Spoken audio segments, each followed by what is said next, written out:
Hey guys, నిన్న Tinku birthday కోసం అయితే షాపింగ్కి అయితే వచ్చినాం అనమాట. షాపింగ్కి అయితే వచ్చినా కూడా అక్కడ ఏం నచ్చలేదు. ఎందుకంటే ఎప్పుడు మా అక్క వాళ్ళకి బట్టల షాప్ ఉంది, ఏమైనా కొత్త ట్రెండ్ వచ్చినా కూడా ఎప్పుడు బట్టలు తీసి పక్కకి పెడతాది అనమాట.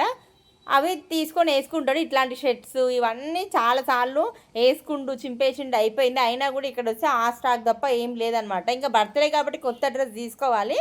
ఇంకా మా అక్క ఈసారి మా అక్కకి చెప్పడము తను తీసుకోవడం మిస్ అయింది కాబట్టి ఇంకా డ్రెస్ బర్త్డే కొత్తది వేసుకోవాలి. షర్ట్లు అయితే చూసినాం. లాస్ట్కి అయితే ఈ షర్ట్ కొంచెం డిఫరెంట్గా ఉంది.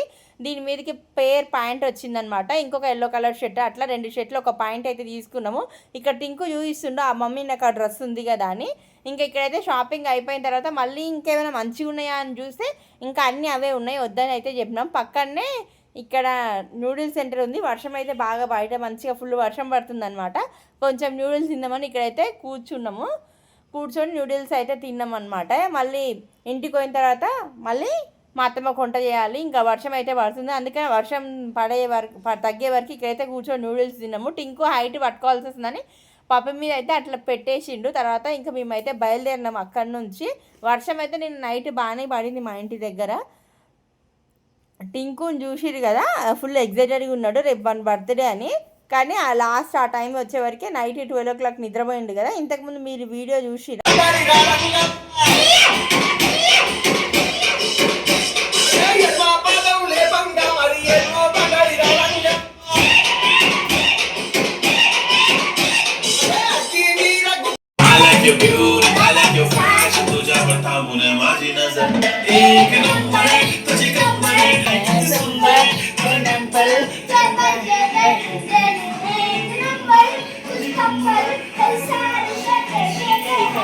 మా టింకు అయితే ఇంకా ఫుల్ జోష్లో ఉన్నాడు. ఇంక ఈరోజు బ్రేక్ఫాస్ట్లోకి అయితే నేను ఉగ్గాని చేస్తున్నాను అనమాట. ఉగ్గాని చేసిన తర్వాత స్నానం చేసి అయితే గుడికి వెళ్ళాలి. ఈరోజు టింకు బర్త్డే ఎట్లా చేస్తున్నాను అనేది 1 by 1 వీడియో వస్తుంది. Thank you so much for watching.